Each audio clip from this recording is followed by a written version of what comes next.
Eu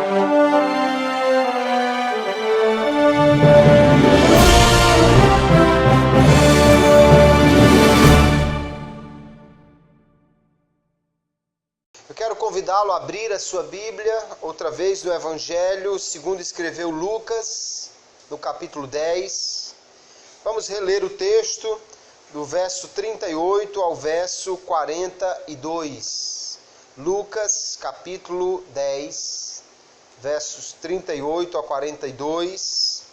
E diz assim: E aconteceu que, indo eles de caminho, entrou numa aldeia, e certa mulher, por nome Marta, o recebeu em sua casa. E tinha esta uma irmã chamada Maria, a qual, assentando-se também aos pés de Jesus, ouvia a sua palavra. Marta, porém, andava distraída em muitos serviços, e aproximando-se disse: Senhor, não te importas que minha irmã me deixe servir só?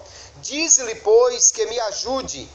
E respondendo Jesus, disse-lhe: Marta, Marta, estás ansiosa e afadigada com muitas coisas, mas uma só é necessária.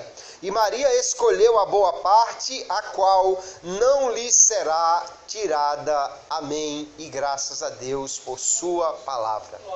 Nós temos aqui, queridos irmãos, um texto que somente o evangelista Lucas registrou. Jesus tinha acabado de contar uma parábola ensinando sobre a necessidade de boas obras, a necessidade de se fazer algo pelo próximo. E o próximo é todo aquele que estiver necessitado. E como que querendo deixar claro que não apenas fazer alguma coisa é importante para a salvação, Jesus vai então em seguida, ou Lucas vai em seguida trazer aqui esse relato do que Jesus fez. E nesta noite nós vamos tomar esse texto para meditar sobre o tema devoção ou distração. Nós temos certamente preciosas lições para extrair da palavra de Deus para a nossa vida a partir deste texto. Nós vamos ver aqui no texto que lemos, queridos, que Jesus vinha pelo caminho em direção a Jerusalém. E ele chegou, então, diz o texto, numa certa aldeia, que o texto de Lucas não diz o nome, mas pelo texto de João, nós sabemos que a casa de Marta, Maria e Lázaro ficava em Betânia, uma pequena aldeia que distava aí cerca de 3 ou 4 quilômetros de Jerusalém. Jesus, com seus discípulos, chegou ali naquela casa, uma casa que certamente ele já havia estado outras vezes, e ali naquela casa ele é recebido por Marta, que diz o texto que o recebeu em sua casa. A casa era de Marta. Ela tinha 2 irmãos, uma irmã chamada Maria, que o texto também nos apresenta, e um irmão chamado Lázaro, que não está presente no texto, poderia até estar presente na ocasião, mas não é mencionado neste texto aqui. Provavelmente Marta é a irmã mais velha, é a dona da casa.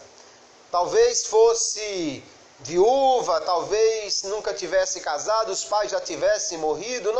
Não podemos ir além dos detalhes que a Bíblia nos dá. O fato é que ela era a anfitriã, recebeu Jesus então naquela ocasião com os seus discípulos. E aí nós vamos ver que o texto em questão tem muito a nos ensinar sobre o que Jesus requer dos seus discípulos. Como deve ser esse relacionamento entre o Senhor e os seus discípulos, o que é mais importante para nós entendermos nesta relação entre nós como discípulos e o Senhor. Nós vemos então, queridos, que no texto, as 2 irmãs, elas vão estar nesse momento com Jesus, Veja que nem Lázaro, nem os apóstolos, nem nenhuma outra pessoa é mencionada, porque o foco aqui está exatamente em Jesus e o seu relacionamento com as duas irmãs, Marta e Maria, que vão mostrar duas atitudes diferentes em relação à presença do Senhor naquela casa. Nós vamos ver que a hospitalidade naquela cultura era uma honra. Você receber um rabino, receber uma pessoa importante em casa era algo muito importante, mas era também uma obrigação. Uma pessoa decente jamais deixaria um viajante sem ter uma refeição, sem ter um abrigo, sem lhe oferecer uma estada na sua casa. Naquela cultura, a hospitalidade é algo que, se não for feito, fica muito feio, é muito desagradável para a pessoa que não ofereceu aquela hospitalidade. Marta, então, certamente se viu na obrigação de preparar muito bem aquilo que ela tinha para oferecer ao Senhor. Ainda mais porque ele, além de ser ilustre, era um rabino, ele era uma pessoa muito amada. Né? No texto de João, capítulo 11, fica claro que Jesus amava Maria, Marta e Lázaro. Era uma pessoa amada, elas eram pessoas amadas dele também. Agora Marta então vai correr, entrar aqui numa correria para preparar tudo. Ela está preocupada, está muito ocupada fazendo tudo, afinal de contas, se era Jesus e os 12 discípulos, são 13, se ela era os 3 em casa, seriam 16 pessoas para fazer a refeição. Algumas vezes Jesus mandou avisar antes, como no caso da Páscoa, que fosse preparado a refeição para ele. Não sei se aqui Jesus mandou alguém avisar ou ele chegou de improviso. Mas ela tinha muita coisa para fazer, estava bastante ocupada. Ela queria demonstrar esta hospitalidade e está então trabalhando fervorosamente para atender a tudo. Enquanto Marta está nessa correria, o texto diz que Maria está assentada aos pés de Jesus, ouvindo a sua palavra. Nesse cenário aqui, parece que Jesus está sentado, talvez em um banco, uma cadeira, e Maria está em um assento mais baixo, talvez numa almofada no chão, como era normalmente a posição que ficavam os discípulos em relação ao seu instrutor, ao seu mestre. Claramente aqui há uma relação entre professor e aluno, entre mestre e discípulo. Não só ela estava ali sentada literalmente mais junto de Jesus, como ela estava aprendendo dele, numa relação como nós vamos encontrar também, por exemplo, lá em Atos capítulo 22, e o verso 3, que diz que Tarso da Sicília era a cidade de Paulo, e que ele foi instruído, porém, em Jerusalém, aos pés de Gamaliel.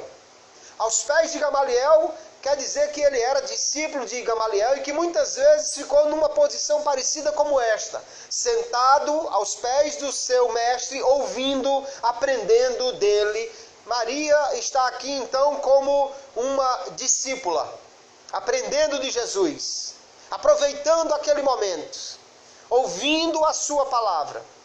Enquanto Marta está naquela correria para preparar a refeição, para deixar tudo pronto. O texto diz que Maria,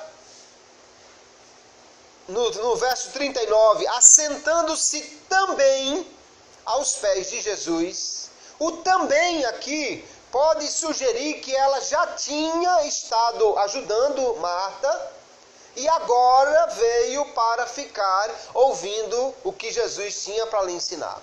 Pode ser que Maria então já tivesse dado uma força aí para Marta, Mas não sei, talvez Marta seja aquela pessoa muito perfeccionista que quer tudo nos mínimos detalhes, que quer oferecer tudo do bom e do melhor, e ela continuou na sua correria. Maria foi lá, assentou-se e estava ouvindo Jesus. Duas atitudes bem diferentes acerca do que era o melhor para Jesus, do como se entendia o que era que Jesus queria naquele instante, como elas iriam oferecer aquilo que Jesus queria naquele momento. Maria lhe deu atenção, Marta estava preparando a comida.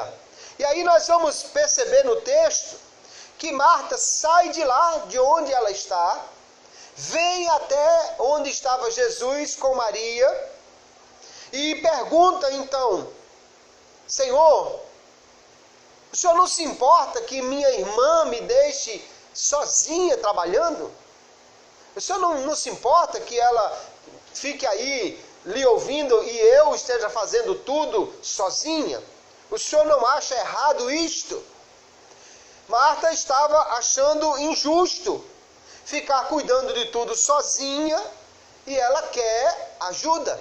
Porém, ela nem se dirige a Maria. Ou talvez ela já tenha chamado, feito um sinalzinho, um aceno, e Maria nem estava aí para ela, ouvindo. Jesus queria sair dali de forma alguma. Marta então nem diz assim: Maria, você pode vir aqui me ajudar um pouquinho? Maria, dá para você deixar Jesus? Senhor, com licença um pouquinho, deixa Maria vir aqui que eu preciso dela. Não, ela já vai direto a Jesus, como que querendo uma autoridade que impusesse que a sua irmã fosse lá lhe ajudar. E ela então está irritada, nem fala com Maria. Quando geralmente uma pessoa se dirige a outra que está no ambiente, mas falando com uma terceira, é porque ela está muito irritada, né? É quando a mulher briga com o marido, que chega para o menino e diz, o camarada está sentado ali, né? Mas ela diz, diga a teu pai que o jantar está pronto. Nem fala com ele, que é para não gerar mais conflito. Marta chega e diz, olha Jesus, diga a Maria que venha me ajudar. Ela está irritada. Ela está achando injusto aquilo. Ela não está gostando do que está acontecendo. Ela tem certeza que ela está certa e que estava sendo tratada injustamente. Isso é um problema, queridos irmãos, porque às vezes tem certas pessoas que se acham mais certas do que Jesus. Tem gente que se acha mais justo do que Deus. Marta, ela está querendo que Jesus faça o que ela quer, porque ela acha que ela está certa, Maria está errada e Jesus está ajudando Maria em fazer uma coisa errada. O senhor não acha errado isso não, Jesus? Que eu fique aqui sozinha? Ela está se julgando mais justa, mais certa do que o próprio Jesus. Isso é um problema. Há certas pessoas que se acham assim. No livro de Jó, Jó é um homem reto, o próprio Deus dá testemunho disso. Jó se acha um homem reto, mas lá no capítulo 32 nós vamos ver que Eliú, o seu amigo mais novo, ele diz que ele repreendeu a Jó, que ele ficou irado com Jó, porque ele justificava a si mesmo mais do que a Deus. No dizer de Jó, parece que Jó estava mais certo do que Deus, estava mais justo do que Deus. E Marta estava aqui na mesma situação, ela está achando que ela está certa, Maria está errada, Jesus está ajudando Maria em alguma coisa errada também, e ela quer então que Jesus intervenha na situação para que ela seja beneficiada, ela quer que Jesus faça o que ela quer. Aqui nós vamos ver então duas atitudes bem diferentes. Maria está totalmente dependente de Jesus, sentada aos seus pés, ouvindo e aprendendo, e simplesmente recolhendo tudo o que ele está lhe dando. Marta está correndo, preparando simplesmente alguma coisa material, ainda está reclamando com Jesus, achando que ela está sendo injustiçada nisso, que Jesus não está muito certo em apoiar Maria naquilo que ela está fazendo. São duas atitudes bem diferentes. Marta parece estar frustrada com Jesus, porque Jesus parece que nem está reconhecendo todo o serviço que ela está fazendo para ele. E o texto diz que ela está distraída. Jesus ainda completa dizendo que ela está ansiosa e muito atarefada. Veja como era o momento de Marta ali, não é? Como ela estava naquele momento. Primeiro, ela está distraída. Distraída quer dizer que ela estava pensando em diversas coisas ao mesmo tempo. A palavra distraída aqui quer dizer que ela não estava concentrada numa única coisa. Ela estava de olho numa panela, estava de olho no pilão, estava de olho no gato para não roubar o peixe de Jesus, estava de olho que Jesus estava ali, e Marta e o homem do cuscuz que não passava. Eu não sei o que ela estava pensando, mas em várias coisas ao mesmo tempo Marta está preocupada, ela está distraída.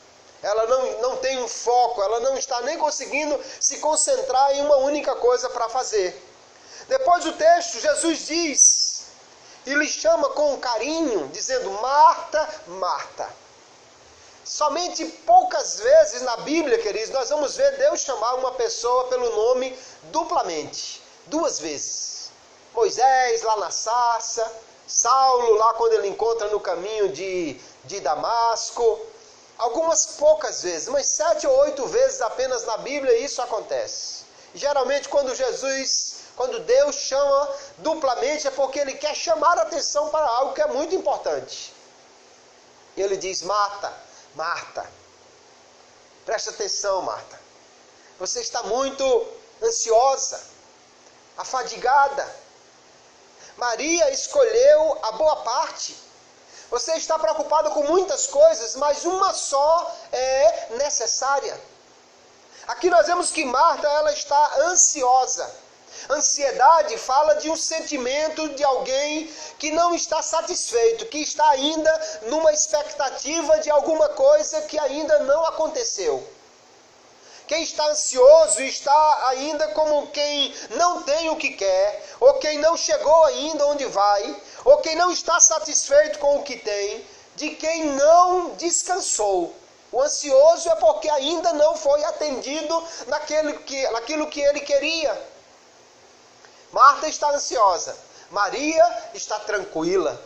Nos pés de Jesus, parece que se a casa caísse, ela só afastava a telha do lado e já continuava ouvindo o que Jesus estava dizendo. Ela está satisfeita em estar ali na presença do Mestre. Marta está ansiosa, correndo. Marta também está afadigada. Ela está se cansando à toa, porque ela está inquieta, agitada, fazendo aquilo que Jesus, pelo que nós entendemos no texto, ele não pediu e nem precisava.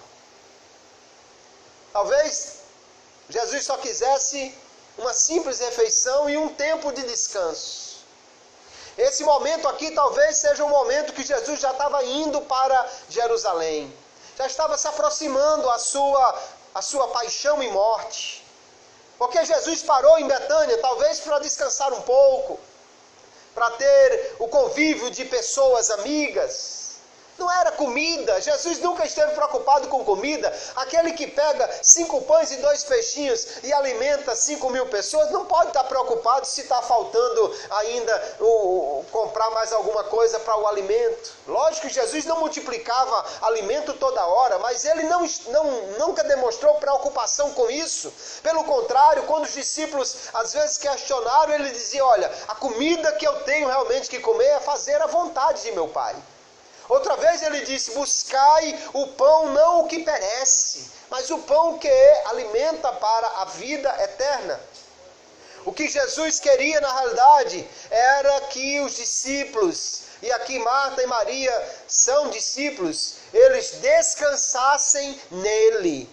eles estivessem na sua presença, descansando ali. No texto de Mateus, capítulo 11, o verso 28, ele fala com os que estão cansados, sobrecarregados, os que estão afadigados demais, como Marta, e diz: vinde a mim, todos os que estáis cansados e oprimidos, e eu vos aliviarei.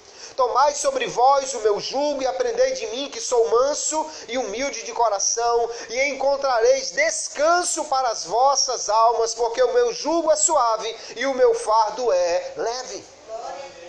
Jesus convida os seus discípulos para tomar um fardo leve e para descansar nele, mas Marta parece que está querendo o fardo mais difícil e não está nem um pouco descansando quando Jesus está ali. É óbvio, queridos irmãos, que alguém vai dizer: não, mas alguém tinha que preparar a comida. Sim, a comida precisava ser preparada. Porém, o que nós precisamos entender é o que é que Jesus queria naquele instante. O que é que era mais importante para ele. E estando junto de Jesus, seria uma oportunidade maravilhosa para mostrar que Marta era a Masterchef de Betânia? Ou seria uma oportunidade maravilhosa de aprender com Jesus aquilo que ele tinha para ensinar? É entender o momento, o que era mais importante para aquela hora, é que nos leva a entender então quem está mais adequada para o momento, Marta ou Maria.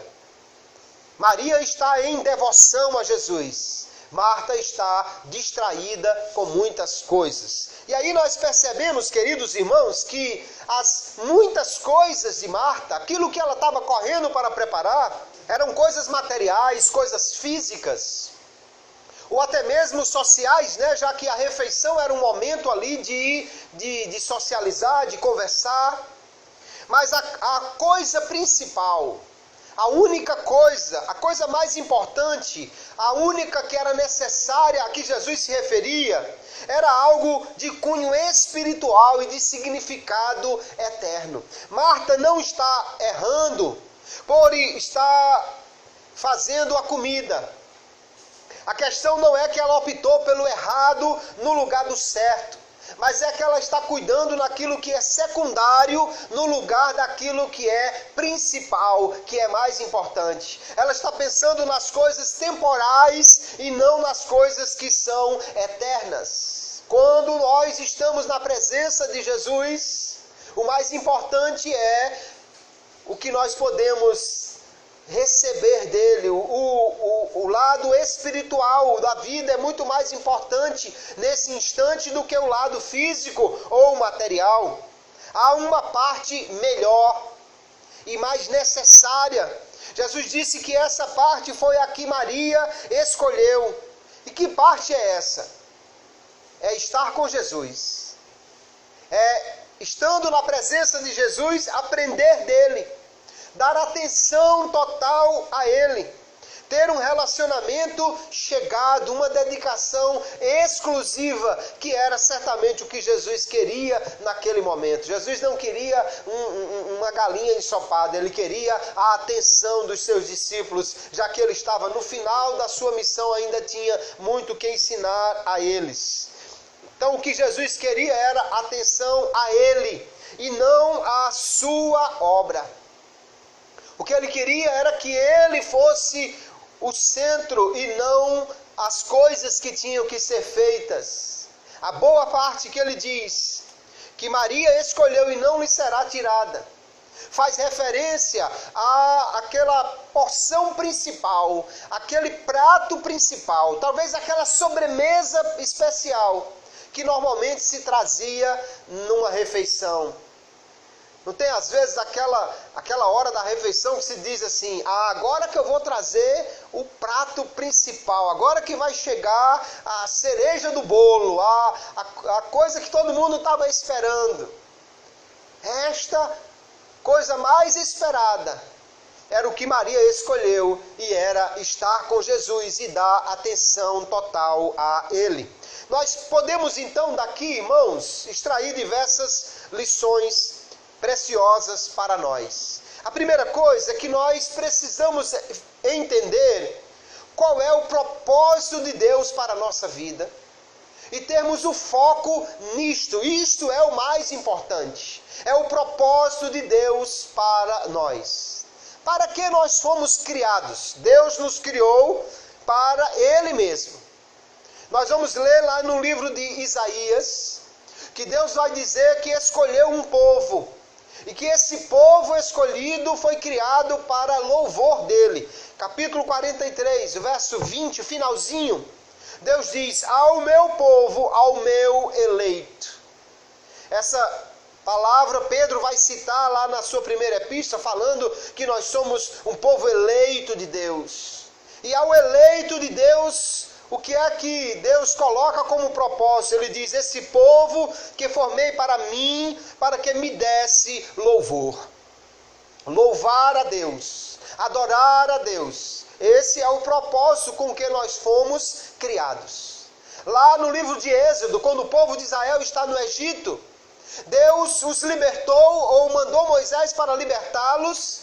E qual era o objetivo daquilo? Não era simplesmente eles irem para uma outra terra. Moisés vai até Faraó e diz: Deus diz, deixa o meu povo ir no deserto para me adorar, para me celebrar uma festa. Deus não tirou o povo do Egito só para eles mudarem para Canaã. Primeiramente Ele os tirou dali para que eles o adorassem, para que celebrassem a Ele lá no monte onde Ele queria ter um encontro com eles. Lá em Atos capítulo 17, o apóstolo Paulo está diante de filósofos no Areópago, o local onde se faziam aquelas declarações, aqueles discursos públicos. E ele vai dizer então sobre o Deus que ele adorava, o Deus que era desconhecido para o povo de Atenas, mas que para ele era o Deus a quem ele servia. Ele diz que esse Deus de um só fez todas as gerações dos homens, toda a geração dos homens, para habitar sobre toda a face da terra, determinando os tempos já dantes ordenados e os limites da sua habitação. E para que Deus criou os homens e os espalhou sobre a face da terra? Ele vai dizer: para que buscassem ao Senhor, se porventura tateando pudessem achar, ainda que não está longe de cada um de nós. Paulo vai dizer que o propósito pelo qual Deus criou o homem foi para que buscassem ao Senhor. Esse é o propósito principal da nossa existência, amados irmãos. Lá em 1 Pedro, capítulo 2, ele também vai dizer, citando passagens de Isaías, que nós somos a geração eleita, o sacerdócio real, a nação santa, o povo adquirido. E para que Deus nos elegeu, nos comprou, nos separou como nação? Ele diz: para que anuncieis as virtudes daquele que vos chamou das trevas para a sua maravilhosa luz. Veja que então o foco do propósito de Deus para nós é: Ele nos criou para louvá-lo, para buscar a Ele, para prestar culto, para que Ele seja o foco principal da nossa vida. Este é o propósito de Deus para nós. Quando perguntado a Jesus qual era o primeiro e o grande mandamento, ele disse que é amar a Deus sobre todas as coisas. Marcos 12:30. Amarás, pois, ao Senhor teu Deus de todo o teu coração, e de toda a tua alma, e de todo o teu entendimento, e de todas as tuas forças. Este é o primeiro mandamento. Se esse é o maior mandamento, se este é o primeiro mandamento, será que não cumprir esse mandamento não seria a maior de todas as faltas? Se esse é o maior mandamento, não cumpri-lo seria a maior ofensa que alguém podia fazer a Deus. Então o propósito maior da nossa vida, o foco que nós temos, queridos, aquilo para o que nós somos criados, deve ser Jesus, nosso Deus e nosso Senhor. Vivemos para adorá-lo, para louvá-lo, para proclamar as suas maravilhas, para falar dele, para honrar a ele. Ele precisa ser o foco da nossa vida. O foco não é a obra, o foco é Jesus da obra. O foco não é o que eu faço para ele, o foco é o que eu faço com ele. O foco não é aquilo que eu posso dar a Jesus, mas o quanto eu preciso estar junto com ele, aprendendo dele, buscando a ele, adorando a ele. Glória seja dada ao Senhor. Tudo o que não fizer com que nós alcancemos o nosso propósito de vida, que é adorar ao Senhor, que é tê-lo em primeiro lugar na nossa vida, tudo que não nos levar para isso é uma distração. Porque aqui Marta estava distraída. Jesus estava ali, na sua casa, sentado na sua sala. E ela, em vez de se preocupar com ele, no sentido de agradar a ele, de estar com ele, ela podia chegar e dizer: Jesus, o senhor quer que faça uma refeição? O senhor quer comer o quê? E Jesus talvez dissesse: Marta, senta aqui e me ouve, que a comida os discípulos trouxeram, ou a gente se vira em outra coisa. Mas ela está correndo, distraída com muitas coisas que não é Jesus. Nós vamos entender um pouco sobre distração, o que é uma distração e como isso é prejudicial na nossa vida espiritual. Distrair, queridos, é desviar a atenção de alguém, seja um indivíduo ou um grupo, a partir da área desejada de foco. O foco que ele deveria ter era ali. Aí você chama a atenção dele para outra coisa, isso é distrair. Hoje essa palavra já se tornou tão comum que tem um sentido de entretenimento, tem o sentido de você fazer alguma coisa alegre. Ah, vamos nos distrair. Mas distrair é você deixar de estar focado em uma coisa e tirar a atenção para outra coisa. Se você passou o dia todinho trabalhando e está já com a cabeça cheia de um trabalho ou de um estudo, e você resolve: não, eu vou pensar em outra coisa, dar uma voltinha ali na praia para me distrair. Distrair não quer dizer aí se alegrar, quer dizer sair desse foco aqui e pensar em outra coisa para poder, de repente, a mente se despreocupar um pouco. Assim, a distração bloqueia ou diminui a recepção da informação desejada. Aquilo que deveria estar no foco se perde quando você está distraído, quando você acaba indo buscar outras coisas. No que diz respeito à vida espiritual, queridos, ao nosso relacionamento com Jesus, a distração é um inimigo no nosso relacionamento com o Senhor.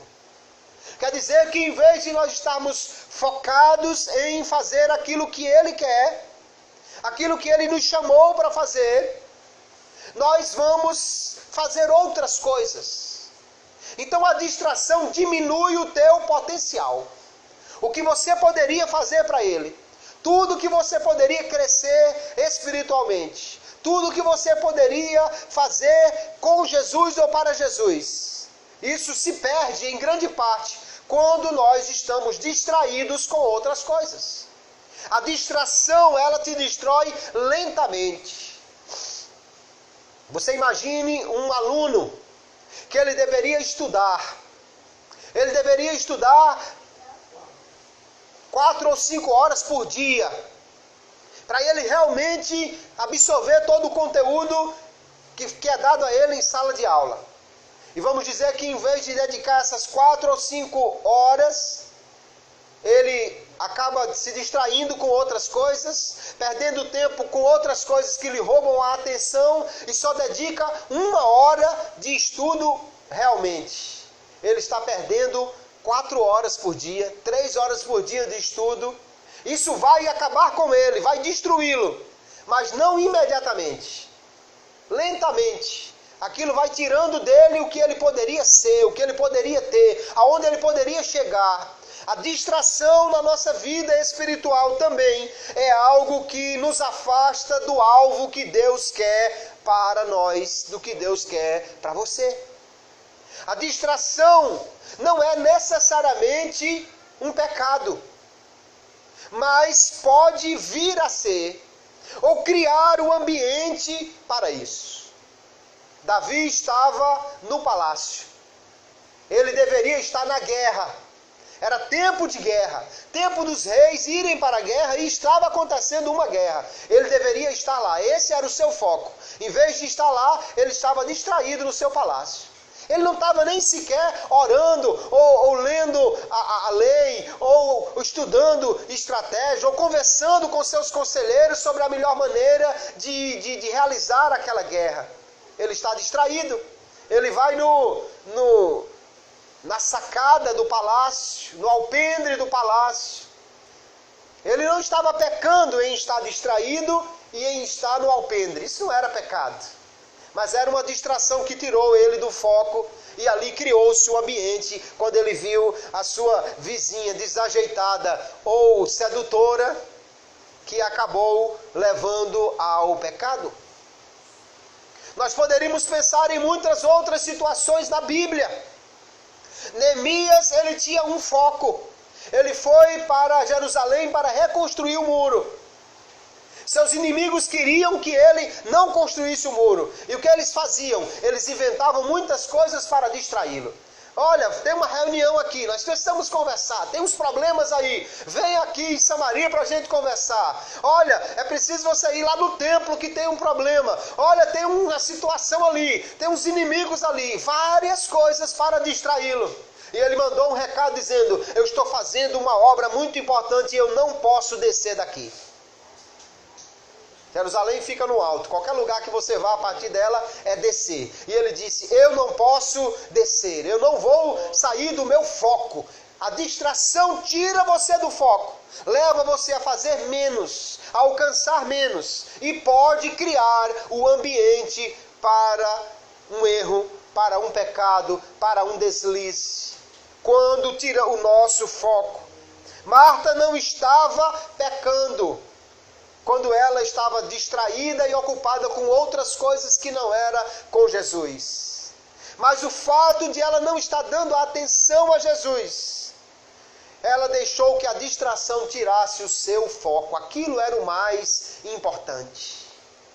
Não era hora de mostrar dotes culinários, era hora de aprender com Jesus. Não era hora de ofertar comida se Jesus não estava querendo comida. Era hora de agradar ao Senhor naquilo que Ele queria ou que Ele precisava que ela fizesse para Ele. A distração, queridos irmãos, é algo prejudicial à nossa vida espiritual. Nós temos que ter cuidado, porque às vezes as coisas comuns da vida podem tirar o nosso foco espiritual. Mateus capítulo 24, Jesus fala de um tempo em que os homens estavam distraídos, e ele diz: e como foi nos dias de Noé, assim será também a vinda do Filho do Homem. Porquanto assim como nos dias anteriores ao dilúvio, comiam, bebiam, casavam e davam-se em casamento, até o dia em que Noé entrou na arca, e não o perceberam, até que veio o dilúvio e os levou a todos. Assim será também a vinda do Filho do Homem. Jesus disse que no tempo anterior ao dilúvio, nos dias de Noé, as pessoas estavam comendo, bebendo, casando, dando-se em casamento, e nada disso aqui é necessariamente pecado. O beber aqui não quer dizer que é beber bebida alcoólica até encher, até a tampa. E ele estava falando das coisas normais, comendo, bebendo, indo a um casamento, dando uma filha para alguém casar. Qual era o grande perigo disso aqui? É que eles estavam distraídos, desapercebidos.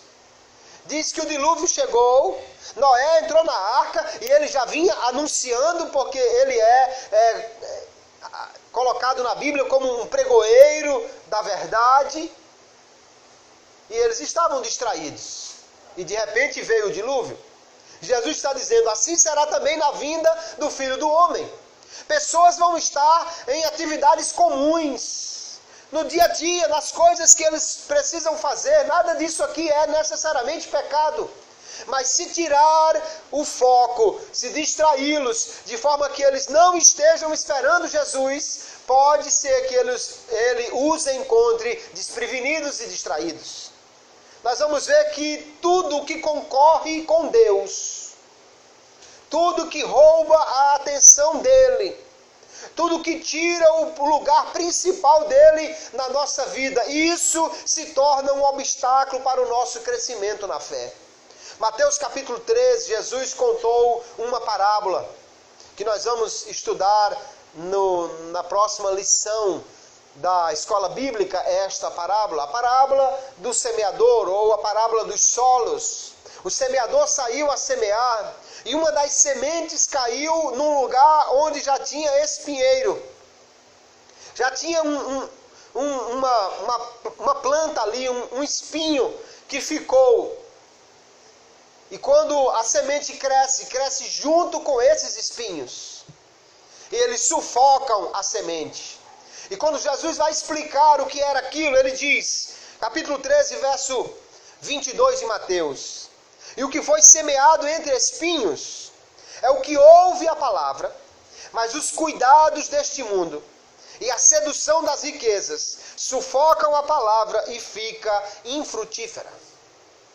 A questão aqui é que o coração estava dividido. Tinha a semente, mas tinha também o espinho. O coração estava dividido.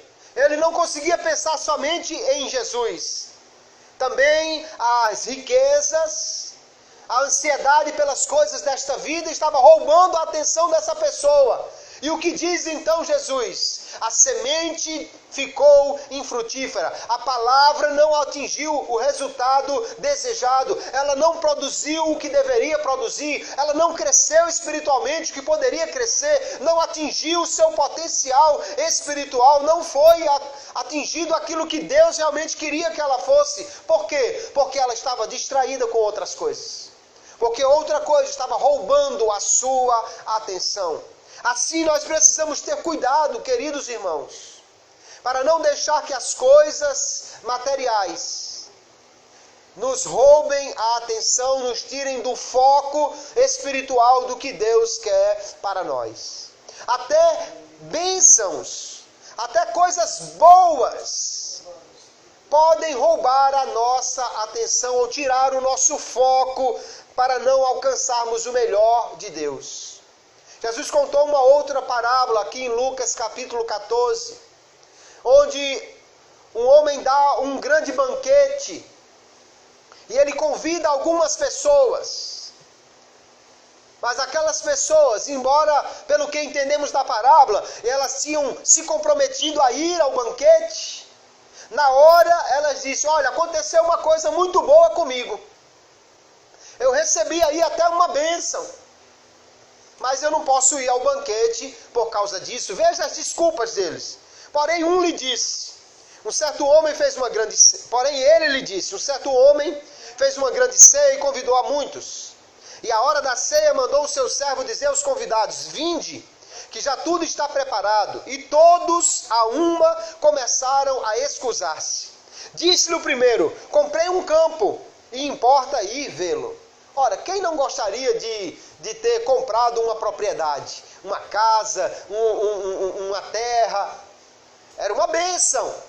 Mas ele disse: eu preciso ver esse campo e não vou poder ir ao banquete.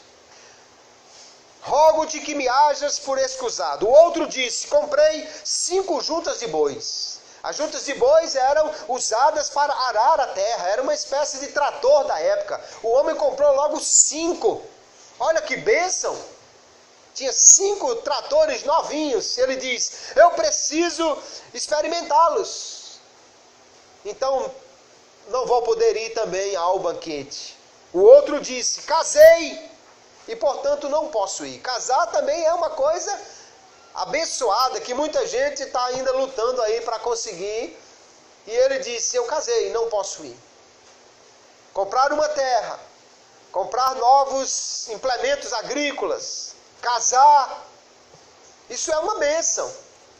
Mas se isso me tirar do banquete com Jesus, se isso me deixar de fora daquilo que Ele me convidou para estar com Ele, banquete aqui não é só comida, é muito mais comunhão, é muito mais o privilégio de estar na presença dEle.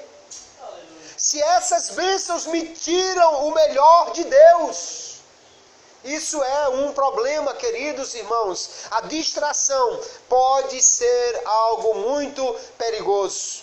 Hebreus capítulo 12, o verso 1. Ele vai falar do cristão como sendo alguém que está numa corrida, numa carreira. Tem uma linha de chegada esperando por ele lá na frente. E ele diz que nós devemos deixar o pecado. Sem dúvida nenhuma, o pecado é extremamente prejudicial à nossa carreira cristã. Mas além do pecado, ele fala de mais alguma coisa. Veja o texto. Portanto, nós também, pois que estamos rodeados de uma tão grande nuvem de testemunhas, que são os crentes do passado que já venceram, já chegaram lá. Ele diz, deixemos todo o embaraço. O embaraço aqui é algo que atrapalha a corrida. Pode ser uma mochila nas costas, um peso que alguém tinha que levar, alguma coisa que iria lhe atrapalhar na sua corrida, um sapato muito pesado que atrapalhava a corrida. Ele diz, deixemos todo o embaraço e o pecado que tão de perto nos rodeia e corramos com paciência a carreira que nos está proposta. Com paciência ou com perseverança, a carreira que Deus propôs para nós. Há uma proposta de Deus, há um propósito de Deus para nós, que é a nossa carreira cristã. E o texto de Hebreus diz, você não só precisa evitar o pecado, mas também todo o embaraço. A distração, aquilo que atrapalha, aquilo que impede que você alcance o seu propósito, aquilo que impede que você atinja o seu foco, isso é prejudicial. Sem dúvida, alguém naquela casa, naquele dia em Betânia, precisava preparar uma refeição. Mas nós precisamos entender, queridos, que o que nós fazemos com Cristo, junto dele, é mais importante do que aquilo que nós fazemos para Cristo. O que ele queria não era simplesmente que ela fizesse alguma coisa. Fazer alguma coisa para Jesus, sem fé, ou sem ser exatamente aquilo que ele espera. Isso de nada vale, porque o nosso foco tem que ser aquilo que ele quer de nós, aquilo que lhe agrada. Então nós precisamos ter muito cuidado com a distração. Nos dias atuais, o entretenimento, as redes sociais e tantas outras coisas são a grande fonte de distração que combatem contra a fé. Há pessoas que gastam muito tempo com entretenimento. Hoje, queridos, você tem a televisão, você tem a sua própria televisão, que é o YouTube. Ou seja, você escolhe que programação você quer assistir e assiste no celular, assiste no computador, assiste na televisão. Você pode ali assistir uma coisa após a outra. Foi-se o tempo que você tinha que ficar preso àquela programação e se não tinha nada interessante, você simplesmente desligava a televisão. Hoje, se não tem interessante, você vai lá na pesquisa e procura uma coisa que você quer e acha e continua assistindo. Antigamente, se você estava na televisão, você assistia o jogo que estava passando. Agora você pode assistir aquele e a reprise do de ontem e os melhores momentos do da semana passada e o da Copa de 70 ou de não sei quando. Está tudo lá, você pode encontrar um após o outro. O entretenimento é algo que está sendo oferecido em larga escala nos nossos dias. As redes sociais, você está aqui e de repente pode estar conversando com alguém que está em outra parte do mundo, ou num grupo que reúne pessoas do mundo inteiro, ou você pode estar num bate-papo com alguém, ou você pode estar vendo coisas que seus amigos estão postando no Facebook, no Instagram, em tantas outras redes sociais, usando o WhatsApp. Isso é algo que realmente consome o tempo das pessoas e pode ser uma enorme distração para combater contra a fé. Porque quando rouba o seu tempo, você não tem mais o tempo que gostaria de ter. para falar com Jesus, para estar com Jesus, para ouvir de Jesus, para aprender de Jesus, para sentar aos pés dele. Como é que eu sento aos pés de Jesus? Quando você abre a Bíblia, você senta aos pés de Jesus. Quando você vai orar, você senta aos pés de Jesus. Você está num relacionamento de discípulo e de dependência dele. Nós temos que ter cuidados, queridos. Não podemos gastar tempo com discussões. Redes sociais que permitem interação são coisas boas até certo ponto. Mas o problema é que você viu lá que alguém postou qual é o candidato dele e você vai dizer que ele não presta e ele vai dizer que presta por isso e você vai dizer que é melhor dessa forma e vem uma coisa e outra e entra numa discussão que ninguém ganha, mas que se perde tempo e tempo e tempo e tempo. Ou você está num bate-papo. Tem alguém que está acenando para você num aplicativo. E você vai lá e responde. Oi, pois não, a paz do Senhor, como é que vai? E tudo bem? E como vai isso? E a igreja? E está quente? E está frio? E está chovendo? E vai isso? E vai aquilo? E haja tempo? E haja papo? E daqui a pouco o tempo foi embora. Nós temos vídeos aí que tem milhares, alguns até têm milhões de visualizações. Mas não é o vídeo de preparação para o vestibular. Nem é o vídeo que vai ensinar você a ganhar dinheiro. Geralmente é o vídeo do camarada da boca torta, faltando dente, cantando uma música engraçada.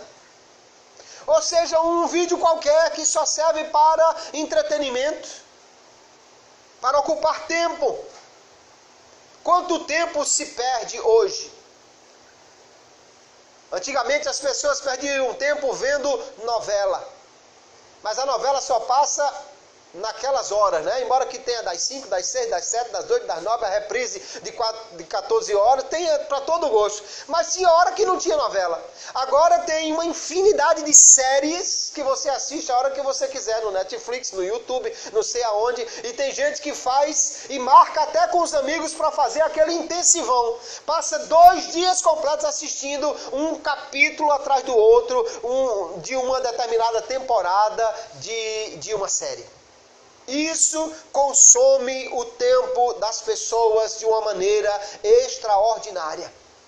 O problema é que isso é uma distração e faz com que as pessoas não tenham mais tempo para orar, para ler a palavra, para buscar a Deus, para estar com Ele. Vão dormir tarde, acorda tarde no outro dia, não tem condição de vir para o matutino, nem tem condição de vir de noite. Nós precisamos então ter foco, queridos, no uso do nosso tempo. Nós ficamos às vezes preocupados com críticas. Alguém foi lá e disse no Facebook, no YouTube, ou alguém disse pessoalmente que você não estava fazendo uma determinada coisa. E às vezes, para tentar agradar essa pessoa, você vai lá e correr atrás. Só que nós temos que ter cuidado. Porque eu e você nunca vamos conseguir agradar todas as pessoas. Se você fizer muito, tem gente que reclama porque você está fazendo demais. Se você fizer pouco, tem gente que reclama porque você está fazendo pouco. Se você não fizer nada, tem gente reclamando porque você não está fazendo nada. Se você fizer tudo, tem gente que reclamando porque só você está fazendo tudo. Você nunca vai agradar 100%. E se você quiser correr então atrás dessas coisas, sabe o que acontece? Você vai ficar feito Marta, correndo para lá e para cá, querendo agradar a todo mundo e não consegue e vai ficar perdendo o seu foco. Não adapte o teu chamado. O que foi que Deus lhe chamou para fazer? Faça isso. O que foi que Deus lhe chamou para fazer na casa dele? Faça isso. Tem gente que acha que pode fazer tudo.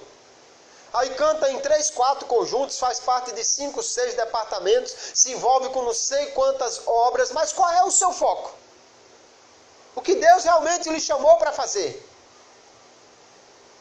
Se eu como pastor for fazer tudo o que alguém acha que o pastor deve fazer, vai me faltar tempo para fazer isso que o pastor com certeza precisa fazer, que é trazer a palavra para a igreja. Há outras pessoas que podem fazer outras coisas. Alguém pode cuidar de uma construção, de uma reforma. Alguém pode visitar um irmão. Alguém pode ir lá resolver um problema da energia da igreja ou na prefeitura. Eu preciso me dedicar a certas coisas que ninguém pode fazer por mim. Qual é o teu chamado? O que Deus lhe chamou para fazer? Tenha foco nisto. Tenha foco nisso, não perca o foco do teu ministério, do que Deus lhe chamou para fazer. Não se distraia nem com a obra de Deus. A obra de Deus tem muita coisa para fazer, queridos. Mas se nós quisermos fazer tudo ao mesmo tempo, vamos deixar de fazer aquilo que Ele realmente nos chamou para fazer. Isso não quer dizer que você não possa dar uma ajuda a um irmão que está num momento de necessidade precisando de uma força. Isso quer dizer que você não pode se comprometer todo o tempo com todo tipo de convite que lhe chamarem para fazer alguma coisa na igreja, porque senão você vai perder o seu foco. Alguém pensa equivocadamente que os crentes do passado, eles oravam mais, eles tinham mais tempo para estar na igreja, eles tinham mais tempo para estar com Jesus, porque eles não tinham nada para fazer. Isso é um equívoco. Porque hoje você tem miojo, hoje você tem micro-ondas, hoje você tem um fogão a gás que apertou lá e riscou o fósforo, ou alguns só aperta o botãozinho, já acendeu. Os crentes de 100 anos atrás tinham que rachar lenha, correr atrás da galinha no quintal, botar água para ferver, despenar a bicha para poder ter a comida. Hoje você tira do freezer, descongela no micro-ondas e já está pronto. Bota no forno e assa. E a irmã ficava lá, ó, abanando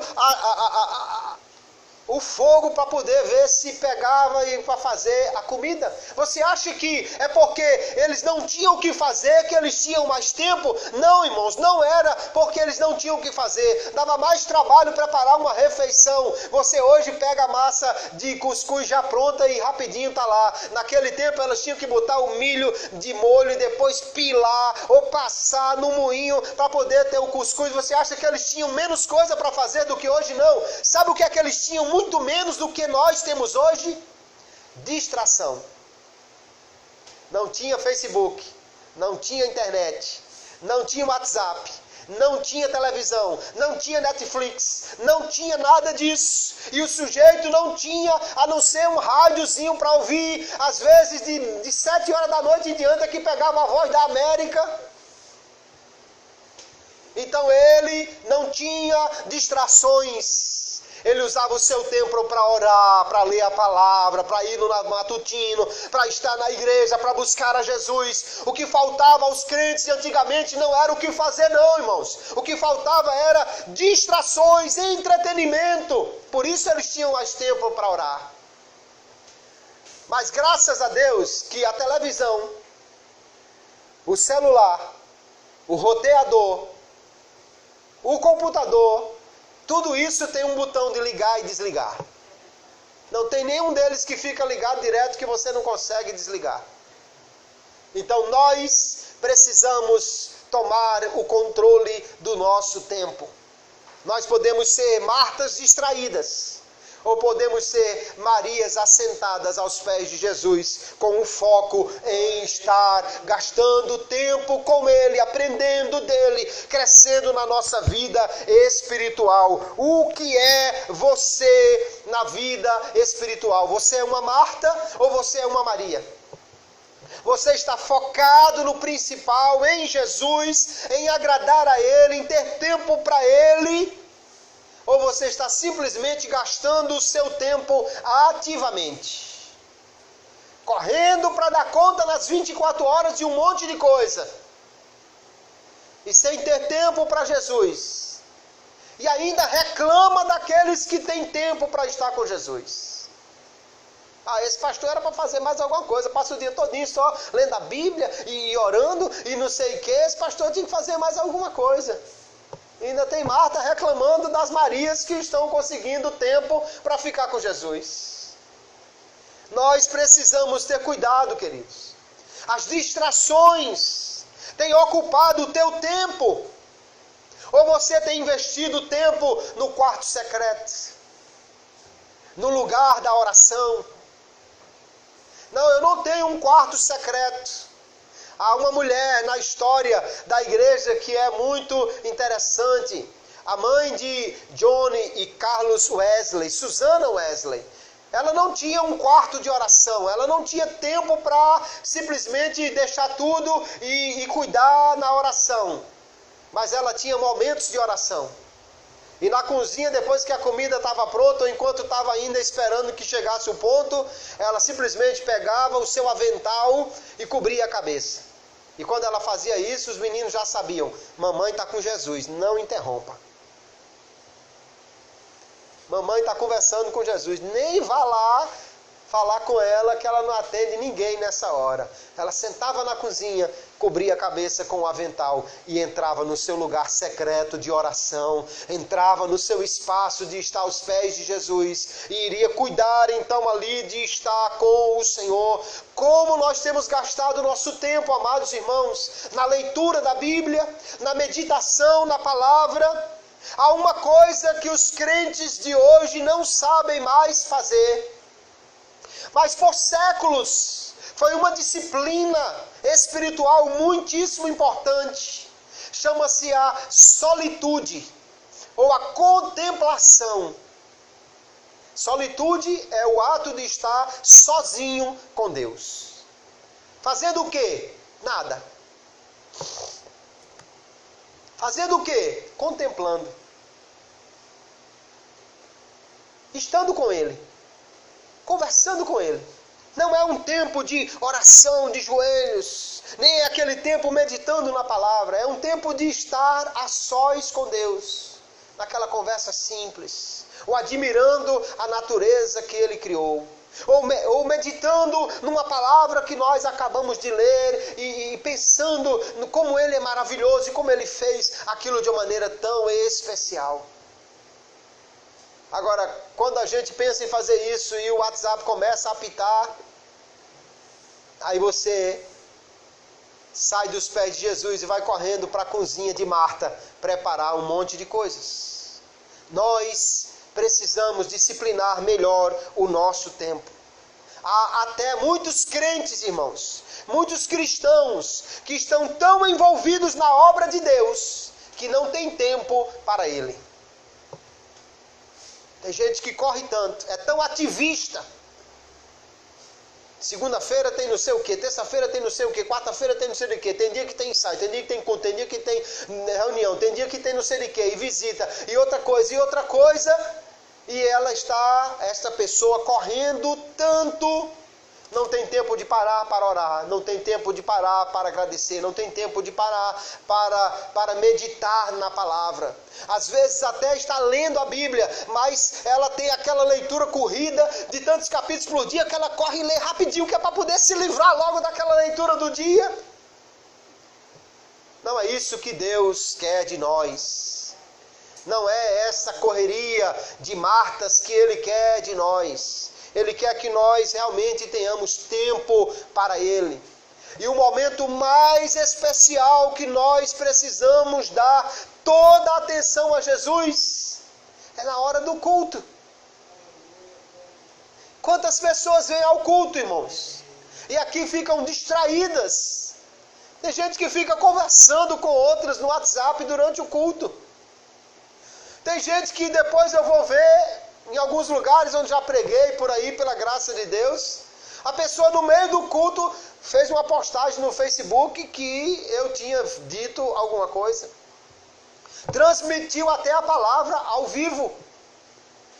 O problema é que eu fico preocupado se a pessoa estava realmente ouvindo a palavra ou estava mais preocupada em não perder o enquadramento e não tremer muito o celular para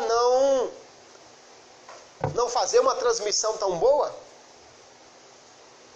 Se Jesus está presente, a melhor coisa que fazemos é nos colocar aos pés dele para dar toda a atenção a Ele. Aleluia! Jesus, queridos, Ele está vindo e Ele vem buscar a sua noiva, não é a sua empregada. Jesus não vem buscar a empregada do Cordeiro, é a noiva. Noiva significa que tem relacionamento, que tem tempo, que tem momentos de estar com Ele. Quem está só correndo para lá e para cá, fazendo alguma coisa para Ele, mas não tem tempo realmente para estar com Ele, não está se comportando como a noiva do Cordeiro. Nós precisamos então rever estas coisas. Jesus ensinou na parábola do samaritano o valor das boas obras, mas para que ninguém pensasse que alcançaria a vida eterna pelas obras, Lucas depois vai inserir esse texto aqui para nos mostrar a necessidade de termos um foco nas coisas espirituais, em buscar e agradar a Deus. Não é apenas o que nós fazemos para Ele ou para o próximo. Era amar a Deus sobre todas as coisas, que é o primeiro mandamento. Amar de todo o coração, de todas as forças, de todo o entendimento, de toda a alma. Quer dizer que nós temos uma devoção plena a Ele. Que Ele é a coisa mais importante que ocupa o nosso pensamento e que nos leva a estar em alegria, em satisfação nos momentos que nós estamos junto dEle. Ao chamar a atenção de Marta, Marta, Marta, Jesus está na realidade chamando a atenção da sua igreja. É como se Ele estivesse dizendo: igreja, igreja. Crentes brasileiros, não se distraia com coisas pequenas. Não perca seu tempo com coisas que não edificam. Não gaste o melhor do seu dia com coisas que não vão fazer você crescer na sua fé. É melhor a devoção do que a distração. Nós precisamos ocupar melhor o nosso tempo. Ah, pastor, mas eu passo o dia lá no rio, lá no mato, lá não sei aonde, e eu fico só lá com o celular, eu levo... Mas o seu celular não pode colocar um hino, não. Seu celular não pode colocar a Bíblia narrada, pode ser até na voz de Cid Moreira, para você ler ou ouvir a palavra lá e meditar nela. A questão é nós realmente ocuparmos o nosso tempo. Precisamos então rever as nossas prioridades. O que é realmente o mais importante? Jesus disse: Marta, uma coisa só é necessária. A boa parte é essa que Maria escolheu.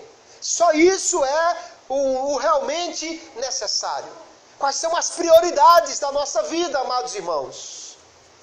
Se a nossa prioridade, se o nosso foco é agradar ao Senhor, nada vai nos tirar isso, nada vai nos tirar este tempo. Não deixe que o adversário crie situações que lhe distraia.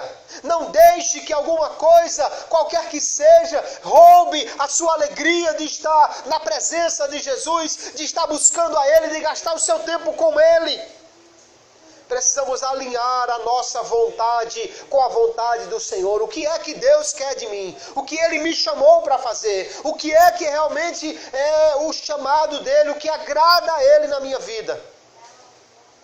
E aí eu vou poder então participar com alegria da melhor parte, da boa parte que Maria escolheu, que eu também posso escolher, que é gastar meu tempo com Jesus, que é colocar Ele como principal da nossa vida, que é estabelecer Ele como aquele com quem eu vou gastar o meu tempo, aquele com quem eu vou me alegrar, aquele em quem eu posso me realizar. Em vez de estar ansioso, eu posso estar realizado com Jesus. Em vez de estar afadigado, eu posso estar descansando no Senhor. Em vez de estar distraído, eu posso estar devotado a Ele, com foco nele, querendo agradá-lo em tudo o que eu fizer. Que Deus os abençoe, que nessa noite nós possamos então analisar se nós estamos mais parecidos com Maria ou mais parecidos com Marta. Se estamos mais escolhendo a boa parte ou se estamos mais correndo atrás de muitas coisas. E que possamos então trazer essa palavra ao coração, rever a nossa agenda, e chegar então a uma melhor utilização do nosso tempo, eliminando as distrações e tendo mais tempo para nos dedicar ao Senhor. Agende-se melhor e você vai poder estar mais vezes na igreja. Agende-se melhor e você vai poder estar mais vezes lendo a palavra. Controle melhor o seu tempo e você vai encontrar mais tempo para orar, para estar com Jesus. Se você não tem um quarto secreto, arrume um avental secreto, mas ore, porque Jesus certamente quer que eu e você, como Maria, aos pés dele, encontremos tempo para estar e aprender com o Senhor e ser edificados como os seus discípulos neste processo. Amém, queridos? Que Deus abençoe a todos em nome de Jesus.